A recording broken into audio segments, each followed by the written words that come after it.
Last week, President Obama became the target of mockery when he descended into porky pig protestations at the divisiveness of Republican nominee Donald Trump. After tripping over his words while trying to gain his footing, Obama finally settled on a line of attack. Here's what he said. He said, quote, "If we turn against each other based on divisions of rights or religion, if we fall for a bunch of okey doke just because it sounds funny or the tweets are provocative, then we're not going to build on the progress we started." Meanwhile, across the country, likely Obama supporters rioted at a Trump event in San Jose. They waved Mexican flags and burned American ones. They assaulted Trump supporters, and they generally engaged in mayhem. On the same day, Donald Trump labeled the judge presiding over his civil trial unfit for his job. He said, "I'm building a wall. It's an inherent conflict of interest." What, pray tell, was the inherent conflict of interest? Trump said that the judge was one of them Mexicans. The judge, by the way, was born in Indiana to Mexican parents. 2 days later, Trump told Fox News' Jeanine Pirro, "Barack Obama has been a terrible president, but he's been a tremendous divider. He has divided this country from rich and poor, black and white. He has divided this country like no president, in my opinion, almost ever. I will bring people together." So, who's right? Well, they're both right. Obama, like it or not, leads a coalition of tribes. Trump, like it or not, leads another coalition of tribes.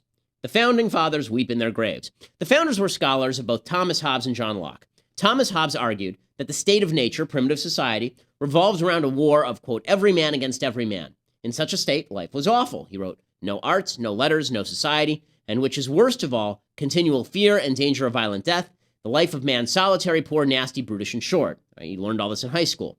The solution to such chaos, said Thomas Hobbes, was the Leviathan, the state.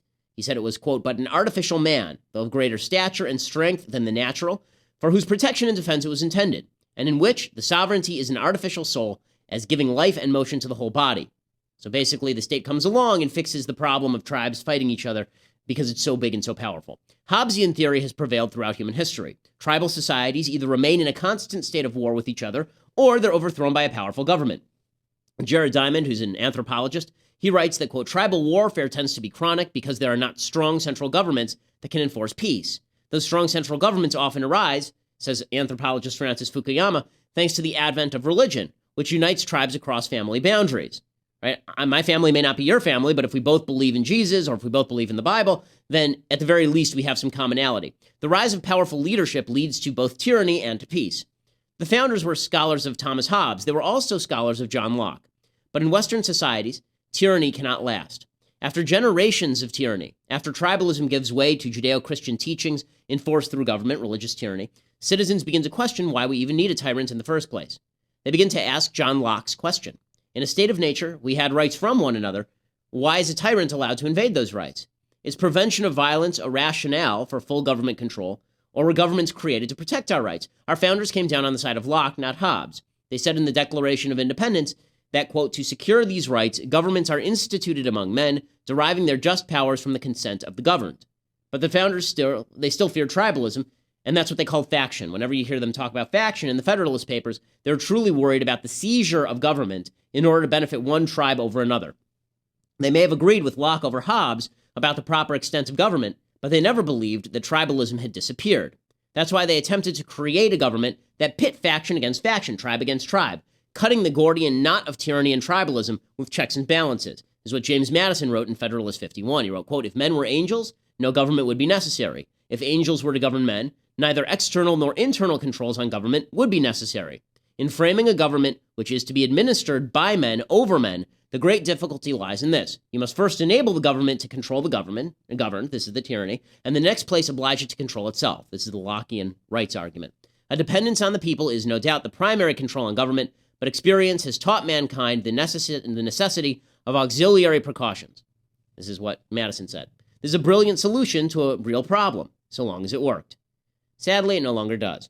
Tribalism has had its revenge. It began with the decline of American religion in the 1950s. As religion declined, Americans looked for new sources of community, new community ties. And in the 1960s, the Marxist left provided Americans that meaning with ethnic and racial solidarity. It wasn't that we were all Christian or all Jewish or all Judeo-Christian. Instead, we were black and white, we were Mexican, we were Jewish, even as America began to move beyond its historic racism. The left hijacked the conversation around race and divvied up Americans into subgroups of ethnic haves and have-nots. City governments became playgrounds for racial factions, racial tribes, taking control of government and expanding their power. Student groups divided along racial and sexual lines. The social fabric frayed. The unrest of the 60s and 70s, that provoked a law and order backlash, a desire for a powerful government that would stop all the tribalism. But for 3 decades, Americans rejected tribalism as a mode of politics. Ronald Reagan, for example, he wanted a stronger crackdown on tribalism. He believed in universal human freedoms. And Bill Clinton rejected Sister Soldiers race baiting, if you recall. Not surprisingly, the rejection of 1960s tribalism ushered in an era of smaller government, dedicated to the proposition that constitutional checks and balances were the best protection against tyranny. Then came Obama. President Obama's tribal politics have crippled us. Americans hoped that Obama, after campaigning on the notion he would provide a capstone to our non-tribalism, would heal our wounds, move our country beyond racial politics. He was to be a racial unifier. He represented the hope that America could finally reject tribalism in favor of American universalism. Instead, Obama rejected checks and balances and has used tribalism to grow his tyranny. By cobbling together a coalition of racial and ethnic interest groups, Obama knew he could maximize the power of the government to act on their behalf. So his DOJ, his Department of Justice, cripple police departments based solely on the race of police officers. He suggests America has an inborn, unfixable problem with racism. He says that this is a rejection of the founding ideology. Donald Trump is the counter-reaction, but he's not like Reagan or even Bill Clinton. He is also tribal. His tribalism is the tribalism of Pat Buchanan. Here's what Buchanan wrote in 2011, quote, "To increase the GOP's share of the white Christian vote and increase the turnout of that vote by specific appeals to social, cultural, and moral issues, and for equal justice for the emerging white minority." So fight for the white minority. He says, "Why should Americans be ashamed to represent the progeny of the men who founded, built, and defended America since her birth as a nation?" He concluded white anger is a legitimate response to racial injustices done to white people. Instead of attempting to set checks and balances to prevent faction, instead of trying to educate Americans in founding principles, this philosophy focused on tribalism of white folks, making the crucial error of linking skin color to culture. So we've reached the end of the era of small government. As tribalism rises, and as chaos ensues, Americans look again to the strong man. We begin the cycle anew. First, we feel the rage of riots in San Jose and Ferguson, and the spiteful glee of white nationalist alt-righters. We watch contests between tribal figures like Hillary and Trump. We wonder which tribe will win, even as America disintegrates right in front of us. I'm Ben Shapiro. This is The Ben Shapiro Show. Tend to demonize people who don't care about your feelings. So yay, last night was a historic moment. Yay, is everybody excited? Woo! Hillary Clinton is the first felon to be nominated for president of the United States. No, everybody is very excited because Hillary Clinton has a vagina. And this, of course, is the most important thing in the world, except for all of the other things in the world. But this is the most important thing that has ever happened in the history of man. The media could not be more excited, or at least they feign excitement. They're not really excited. Okay? The media is not really excited. I'll give you why they're not really excited in a second, but they have to pretend they're excited. So here's a quick montage, cut by our own Mathis, of all of the members of the media who are just ecstatic, over the moon, that a woman who allegedly has a vagina is talking about how she has broken the glass ceiling, and finally women can be anything. Finally, women can do anything. Women, girls everywhere, you should know this. If you grow up rich, go to the best schools, marry a guy who becomes president, intimidate his rape victims, and then run on the basis of his success for a president, you too can be president of the United States, girls. Very exciting stuff. So here's the media just over the moon about all of this. Tonight, Hillary Clinton making history, a turning point in American politics and a moment of reflection from Clinton herself. This is an historic moment, 8 years in the making. Secretary Clinton becoming the first woman ever to clinch her party's nomination. That's not true at all. For the first time in the history of this country, frankly, this is really exciting to say. For the first time in the history of this country, we're going to have a female nominee of a major party. I don't care if you're Republican or Democrat or Libertarian. That's something this country should note and acknowledge. Hillary Clinton making her mark on history. According to the news, we are on the brink of a historic, unprecedented moment. We begin with that history in the making. Hillary Clinton clinching the Democratic nomination for president. The first woman to be a nominee for a major party. So they all got to play this up. They all got to play like they give a crap. Okay, so there's a few reasons why this is completely valueless and stupid. And the media is just, finally, the first female nominee. First of all, okay, let's just point this out. Margaret Thatcher was the prime minister of Britain 40 years ago, okay? Golda Meir was the prime minister of Israel 50 years ago. And this idea that females have it rough in Western civilization. Angela Merkel has been the head of Germany forever. This is so stupid. I have a young girl, okay? My young girl could have run for president whether or not Hillary Clinton ran for president. In fact, there's a worse shot she'll be president because Hillary's going to give all women a bad name by being Hillary Clinton. Hey, here are 5 reasons why this doesn't matter at all and why no one is excited about it. They're all pretending they're excited. Nobody's really excited. They all know this is boring and it's stupid. So number 1, in order for something to be historic, you actually have to have overcome obstacles. Right? You actually have to have overcome obstacles. So I didn't think it was that historic when Obama became the first black president, because I didn't think there were that many Americans who sat around at night going, we have to stop the blacks from becoming president. I think it's a small group of people. So when he became president, I was like, okay, I knew a black guy could be president. I just think he's a really bad guy to be president, and he happens to be black. Okay, whatever. And this is why I didn't fall into the Laura Ingraham trap of, oh, it's a historic moment for America. No, it's a crappy moment because Obama's a crappy president. Nobody opposed Hillary because she's a woman. Okay, there's no obstacle for her to overcome. Everybody knew she was going to be president since she was in the womb, right before she was in the womb, right? She's been running for president since she was born. So this idea that she is some sort of standard bearer for women is crap. Second of all, women complaining that we finally have someone to represent us. 53% of all presidential votes in 2008 and 2012 were women. Women are the majority of voters. You don't get to complain about you being victimized in the electoral process when you're the majority of the people voting. That's silly talk. The electoral process isn't victimizing you if you're the majority. So you're real victims. Yeah, you're real victims. Okay, fine. Also, it's a lot more historic that Hillary's under FBI investigation than that she's a woman. Okay, let's be real about this. If this were Sarah Palin who'd won a presidential nomination, which given the way this has gone, it may yet happen. You can guarantee the media wouldn't be going nuts over it in the same way the media didn't give a damn that Ted Cruz and Marco Rubio were winning primaries and both of them were Hispanic. They didn't care. Okay, 4th reason. Obama stole Hillary's thunder. Like 8 years ago, people were really pumped about this. 8 years ago, they were saying, oh, well, it's either going to be the first woman or the first black guy. And blacks outrank women on the leftist hierarchy of victimhood. So Obama came along and he stole all her thunder, and now nobody cares. I mean, this is like, it's Transformers 2. Nobody liked the first movie all that much, and the second movie no one needed. It'll earn lots of money and may be successful at the box office, but it's going to be a complete crap show and nobody wants to see it.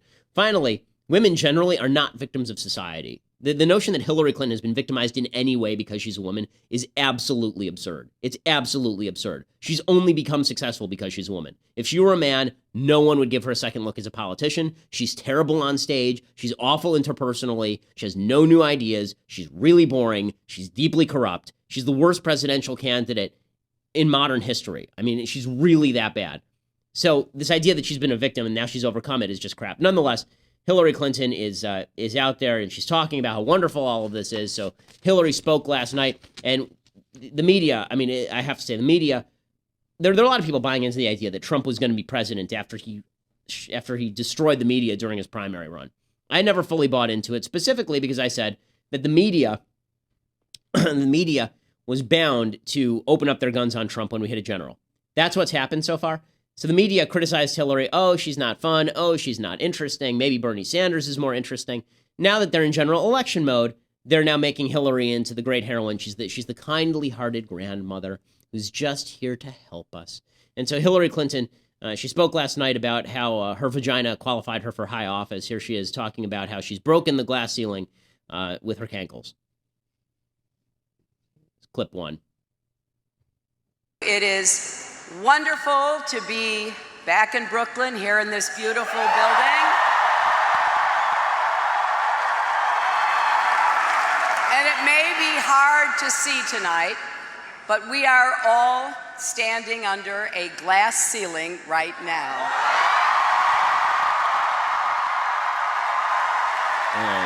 But don't worry, we're not smashing this one. Thanks to you, we've reached a milestone. The first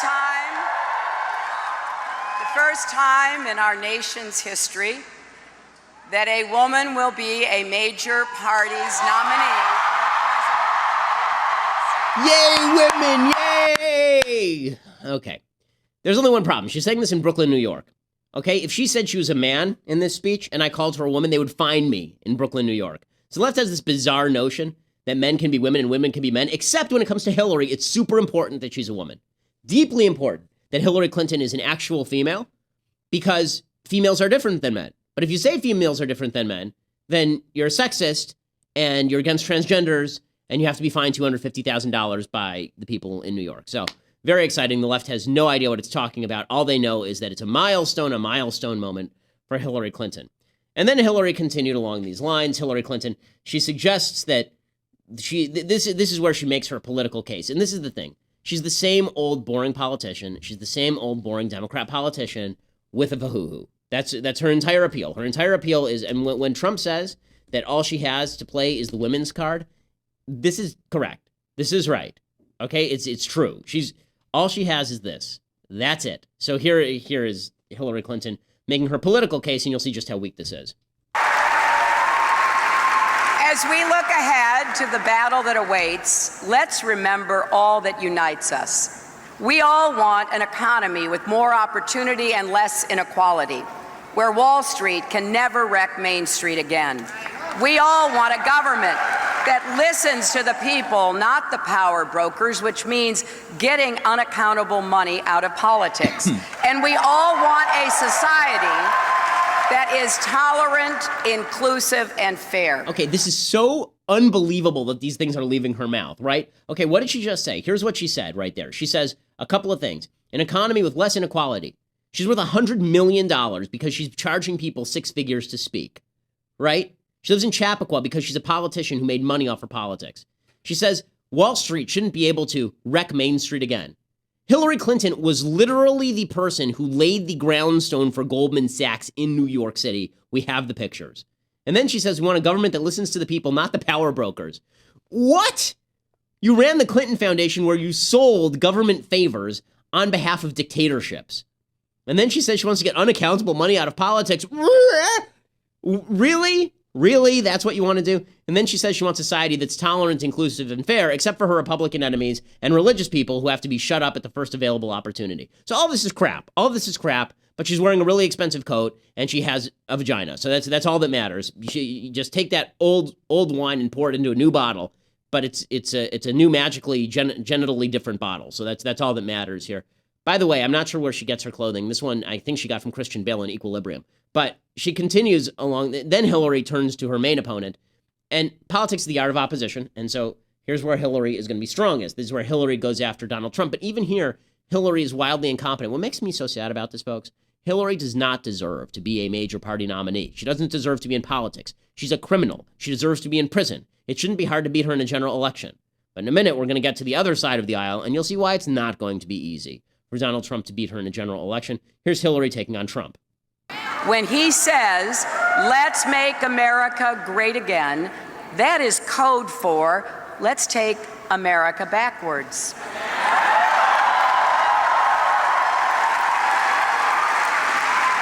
Back to a time when opportunity and dignity were reserved for some, not all, promising his supporters an economy he cannot recreate. We want to write the next chapter in American greatness with a 21st century prosperity that lifts everyone who's been left out and left behind, including those who may not vote for us, but who deserve their chance to make a new beginning. She's talking about illegal immigrants there. That's the reference. Hillary Clinton is legitimately, she stole Barack Obama's stump speech and now she's using it. Okay, that line, make America great again, is taking us backwards. What was Obama's campaign slogan in 2012 again? Oh yeah, that's right, it was forward. Right, and he argued that Mitt Romney wanted to take us back to the 50s. So she's running all the same playbook. This is why she's easy to beat, gang. She's running exactly the same playbook. It's the only playbook she knows. She's a by-the-book, rote, corrupt Democrat hack. She always has been, but she's a woman, and so we're going to all pretend that we're excited about this. And then she attacks Trump, and here is where she actually has some material against Trump. Here she goes after Trump for his racism. When Donald Trump says a distinguished judge born in Indiana can't do his job because of his Mexican heritage,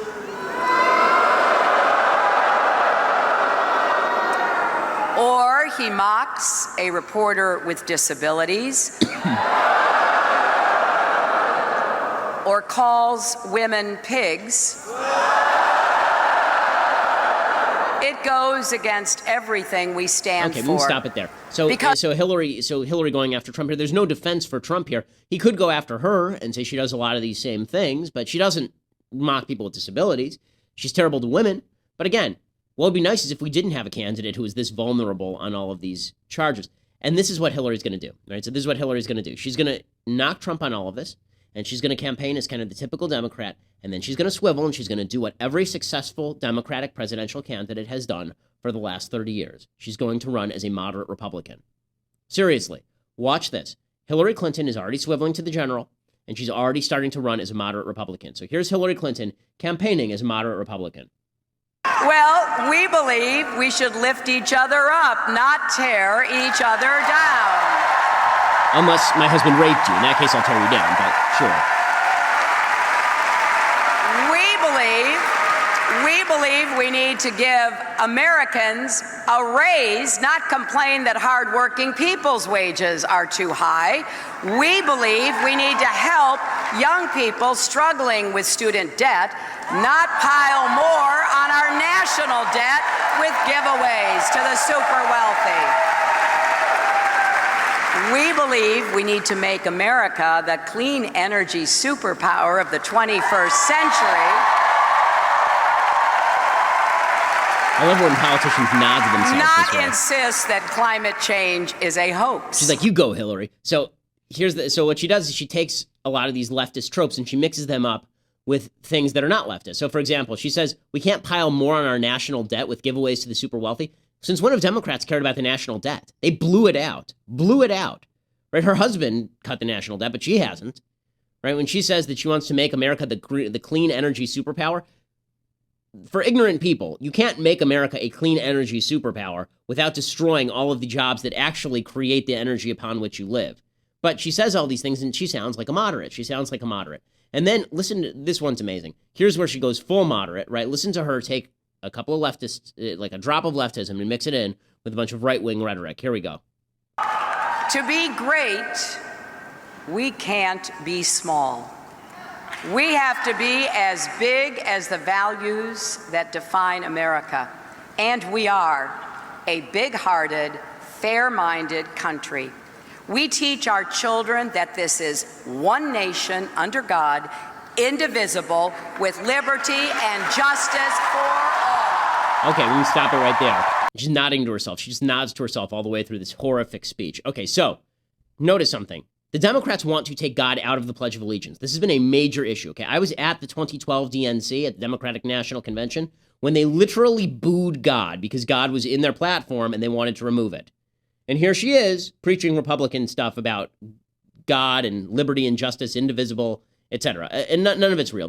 But her shtick here is going to be, I'm going to campaign as a moderate. I'm the moderate with a vahoo-hoo. And so she concludes by saying that she's going to finish by breaking the glass ceiling. Here is Hillary finishing her campaign based on her chromosomal composition. So yes, there are still ceilings to break for women and men, for all of us, but don't let anyone tell you that great things can't happen in America. Barriers can come down. Justice and equality can win. Our history has moved in that direction, slowly at times, but unmistakably. Okay, thanks so to generations she's of ripping off. She's just ripping off Obama's rhetoric, and this is what Obama did all the way through 2008. He said barriers can come down. I'm proof that barriers can come down. Then he got into office and he said, "Oh, look at that! All the barriers are still here, and they're terrible. These barriers, they're awful. That's why you have to reelect me, is to take those barriers down." And now Hillary is saying, "Oh, look at that! The barriers are down because you're electing me." And then as soon as she gets into office, it'll be, the barriers are still up. Guess we need a bigger government. See, for the left, the barriers never come down. So this is all a ruse, okay? All of this is lies. All of this is typical Democratic nonsense. All this is garbage. But the media have to be excited because if they can slap a new face on it, then it's just magical. Okay? All this is just, there are these series like Law & Order where they do Law & Order CSI or CSU or whatever. They just have Special Victims Unit, and then they have Law & Order Hawaiian Narcs, and they have, they have Law & Order and 1,000 spinoffs. And eventually you just go, oh, okay, I get this. This is the same show with the same formula. You just put a couple of new leads in there. Yeah, that's Hillary. Hillary's the new lead, and we have to find an excuse to be excited about her because we can't be excited about her. And we have to find an excuse to be excited about her ideas, but we can't be excited about her ideas. So instead we go to, well, she's the first one doing it. She's the first one. Okay, so meanwhile, on the other side of the aisle, Donald Trump is desperately trying to tamp down the civil war that he has initiated with his own stupidity. And so Donald Trump and yes, racism.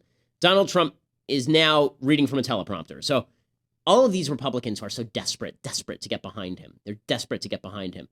They are looking for any excuse to back him. So Trump tries to give them one last night. He wins the primaries because there's nobody else running at this point. And then he flanks himself with his wife who looks like his daughter. And he proceeds to explain via teleprompter what he wants for America. And they have to put him on teleprompter because if he's off teleprompter, he's going to call somebody the N-word or something. You never know. I mean, he's just going to spill something out that's going to be bad. So here's Donald Trump going after, talking about how he is going to be unifying people. He starts off with his victory speech. He says, we're closing a chapter in history. He says, Hillary's historic. I'm historic too.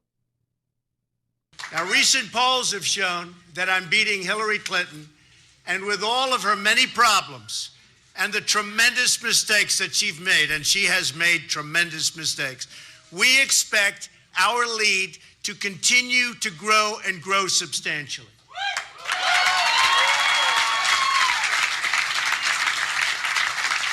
To everyone who voted for me throughout this campaign, I want to thank you. I want to thank you very, very much.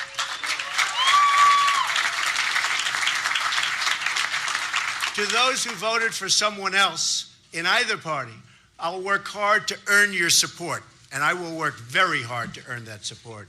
To all of those Bernie Sanders voters who have been left out in the cold by a rigged system of superdelegates, we welcome you with open arms. Believe me.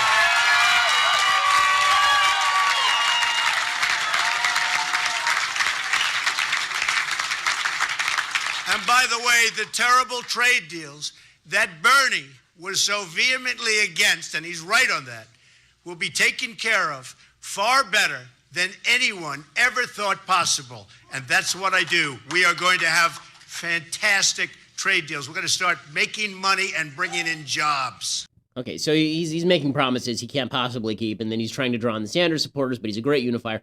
Quick note, when he says we won so many votes, more votes than anybody in history, it's historic. It is historic. He's the first orange man to ever be a presidential nominee for a major party. But besides that, he and the first thrice married guy and the first reality TV star. So history is being made as we watch, folks. It's also exciting between Hillary and Trump. I don't know which is more historic, the Hindenburg or the Titanic, but it's all very historic.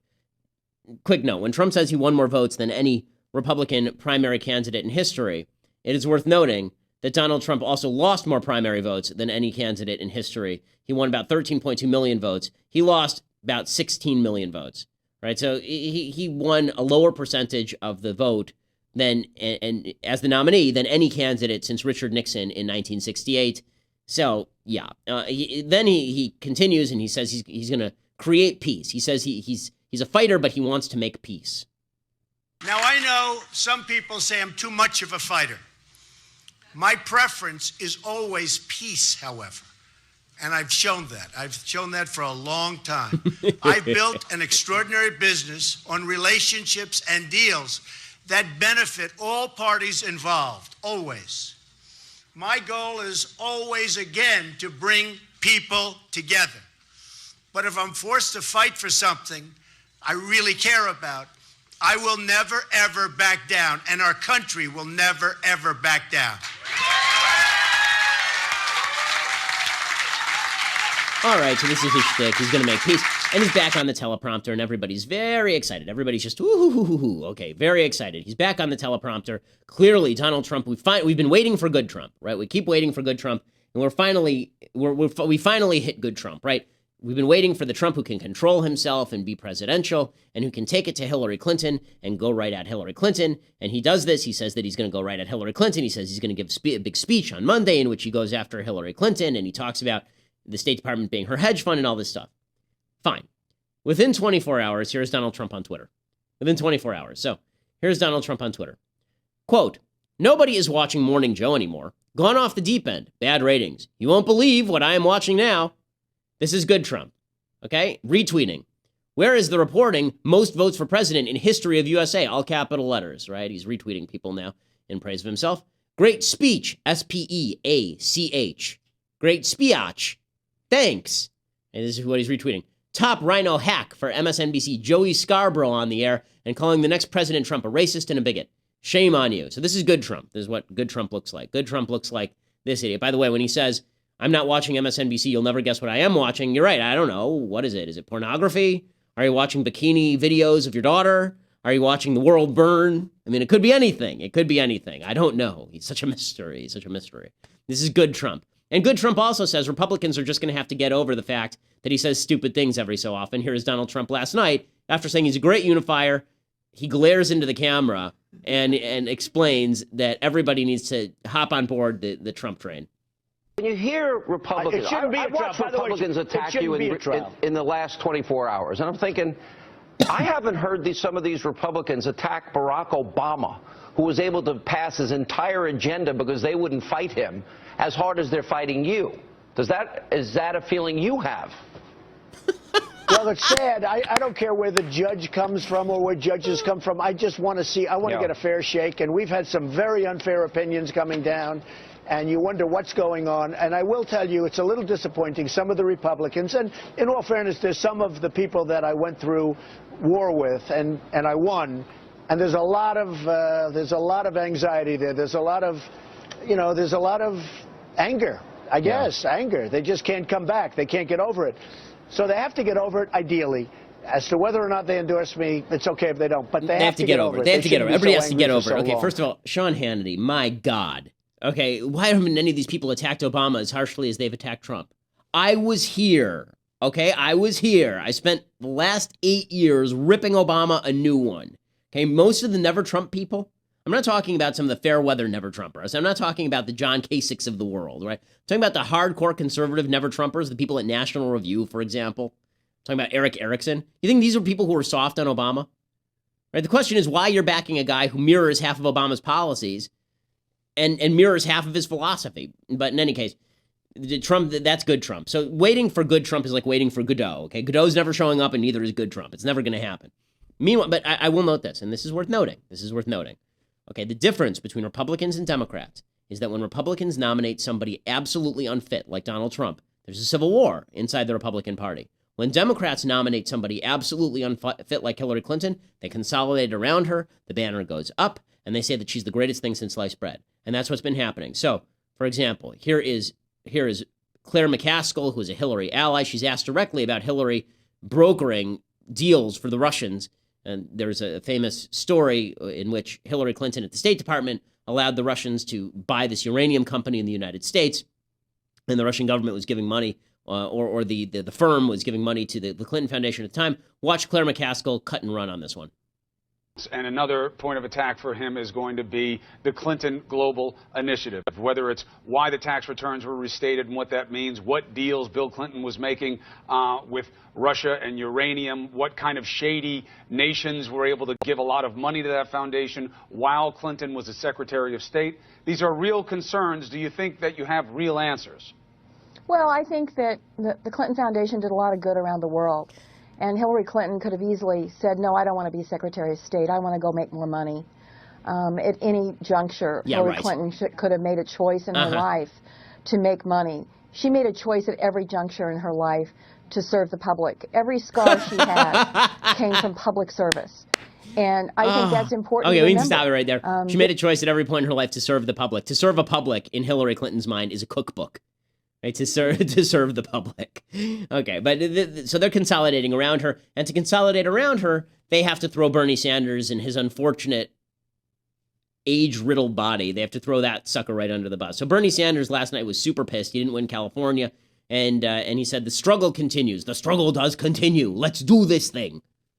Our fight is to transform this country and to understand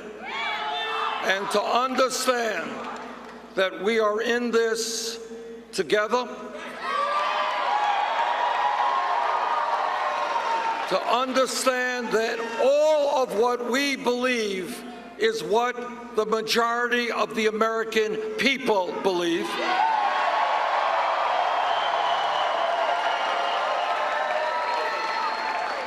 And to understand that the struggle continues. The struggle continues.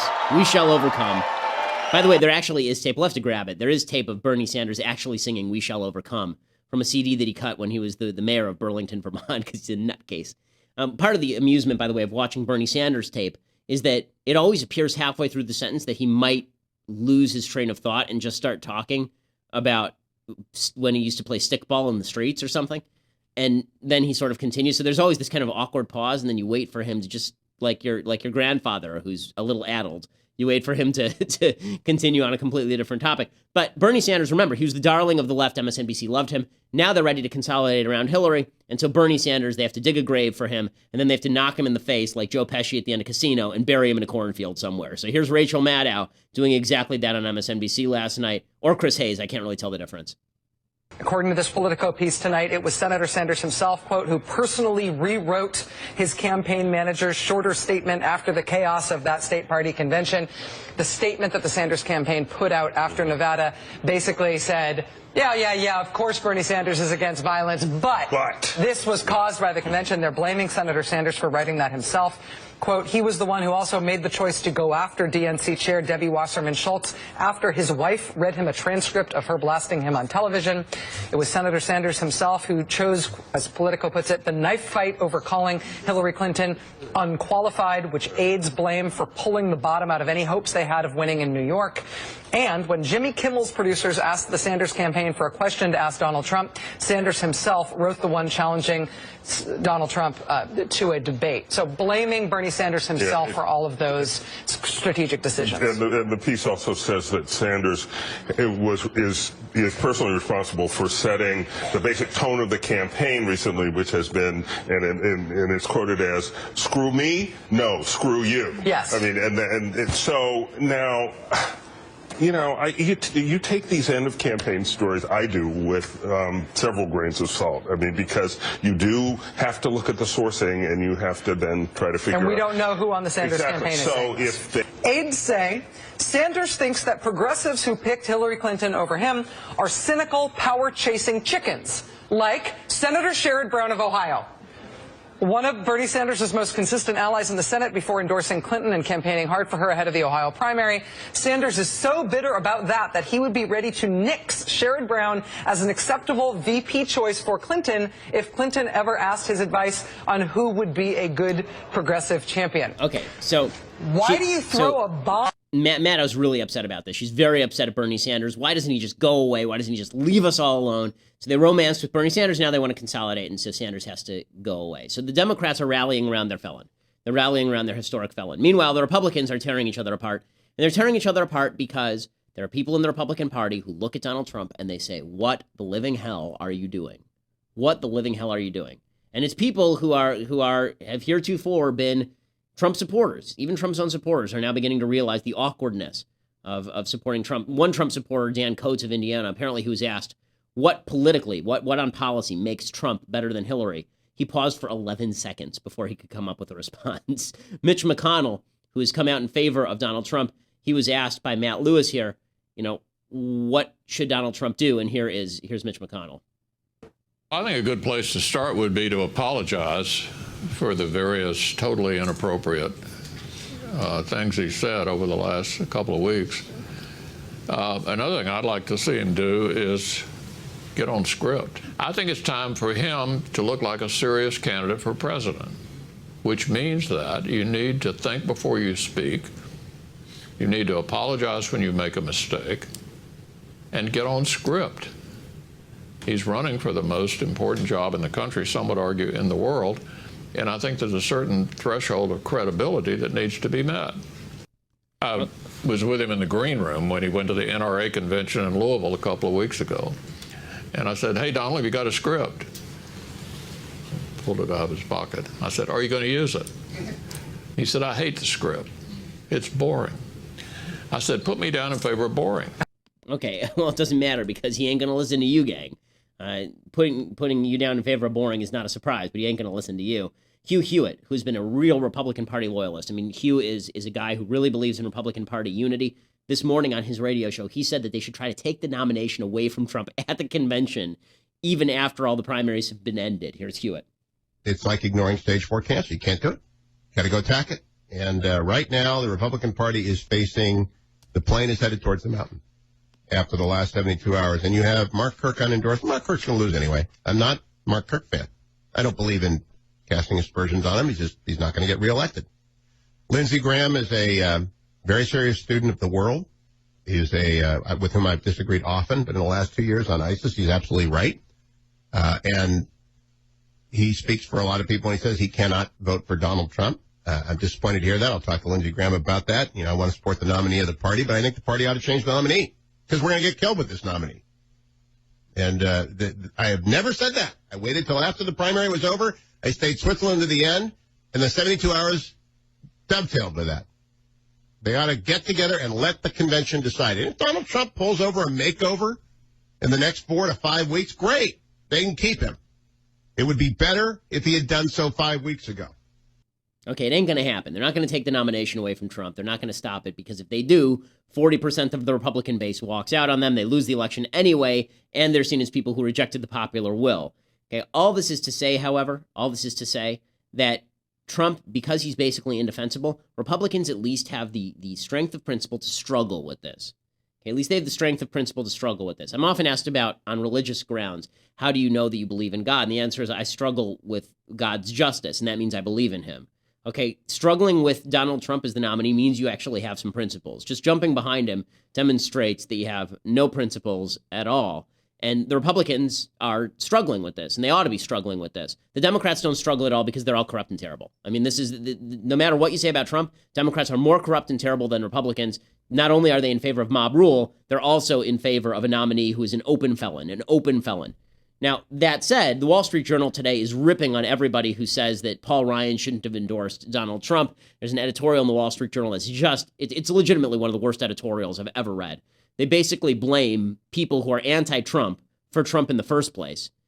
The Wall Street Journal is more responsible for Trump than people like me, okay? The people at the Wall Street Journal ignoring illegal immigration, pretending that it's nothing bad, suggesting that Paul Ryan's immigration plan was some sort of boon, and then saying that the only two alternatives in life are Paul Ryan and Donald Trump. When Trump wins, that means that they have to side behind him. I think there's a third way, and the third way is neither of those two, actual conservatism.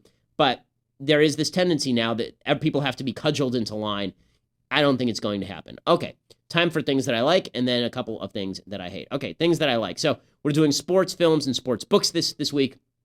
So in terms of sports films, this is the one that every man cries at. Whenever you ask what movie makes a man cry, this is always the number one movie on everybody's list.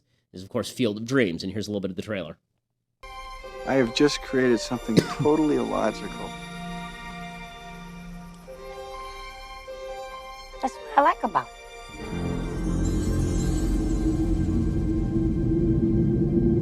If you build it, he will come. If you build it, he will come. If you build what, who will come? You didn't say. I hate it when that happens. Me too. Who's hearing voices? Ray is. I think I know what "if you build it, he will come" means. Ooh, why do I not think this is such a good thing? Daddy, there's a man out there on your lawn. Are you a ghost? What do you think? You look real to me. It's a... Hi! You couldn't see it. This is really interesting. You believed in the magic. It happened. Isn't that enough? Annie, it's more than that. I feel it as strongly as I've ever felt anything in my life. There's a reason. Okay, so it's a great movie. Did you It's hear a the really, voice, really too? good movie. Burt Lancaster and James Earl Jones, and it's a great cast. Ray Liotta was really young and great in this film. And there's one, there's part of the movie that just doesn't fit. There's part where they just start rambling about horrible right-wingers in Iowa that makes no sense, about a 10-minute interlude in the middle of the film that's really dumb. But the rest of the film is really, really good and truly American, and the ending is, of course, fantastic. For anybody who's close to their dad, the ending is great. And so it's a very it's a fun movie to watch, and every guy cries at the end of that film. Like pretty much every guy cries at the end of that film. Girls cry at the end of Shopaholic or something, but guys cry at the end of Field of Dreams. I'll save. I have another baseball book, but I'll save it for tomorrow. Okay, things that I hate. So there's a high school boy who has now won a all-state honors as a girl running track. Here's what that looked like. Yeah, we can play it. The fastest 3A girls in the state crossed the finish line of the 100-meter run. Haynes' Natafon Wengyat is among them, but Wengyat's story is different than any other runner at the state championships. She was born a male. Natafon and her coach declined to comment on this story, but outside the stadium, members of the Alaska Family Council gather to voice their opinion. It is not fair and it is not right for our female athletes, and we have a responsibility to protect our girls that have worked really hard, that are working toward college scholarships. Wengyat was the third seed in the 100-meter race coming into the weekend, just missing the cut. Hutchison senior Saskia Harrison. I'm glad that this person's comfortable with who they are and they're able to be happy in who they are, but competitively I don't think it's completely 100% fair. Well, I think that's an overgeneralization. Alaska Schools Activities Association Executive Director Billy Strickland says the ASAA doesn't have a statewide policy for transgender athletes. Okay, so we can stop Instead, it here. This is idiotic. It's idiotic. Okay, if you're born a male, if you're a biological male, you shouldn't be competing against women. Or why don't we just let's get rid of the categories entirely, and the only people who will be running are males. Okay, because transgender males won't be able to compete with actual males who are not having hormone treatments, right? Estrogen treatment. So this whole thing is incredibly dumb. Okay, last thing that I hate today, and now I get to pick on our good friend Lindsay. So Lindsay brought this up, and she knew that she should not have done this. It was a huge mistake because whenever she says stuff like this off the air, she knows that I'm immediately going to grab it and use it on the air. So what's the name of this guy? Isn't it Travis Barker? Okay, Travis Barker is a rock musician, and what group is he with? Okay, he was with Blink-182. And for those who can't see this, for people who can't see this picture of Travis Barker, he's tattooed from neck on down. I mean, he looks like the illustrated man from Ray Bradbury. He's just got tattoos everywhere. He's got some tattoos on his face, and he looks terrible. And so this is a meme of him. You may think that he looks good, Lindsay, but that's okay. You're weird. So you have odd tastes. There are homeless people who look better than this. So Travis Barker is standing there, and there's a meme of him, and it says this. It says, quote, "I tattooed my body so I couldn't fall back on anything. I purposely did that so I couldn't get a normal job and live a normal life. I did it so I had to play music." This makes you a full-scale grade A moron. Okay, this is the equivalent of some guys like, you know what? I desperately want to play soccer, and I'm just to make sure I don't have a fallback position, I'm cutting off my arms.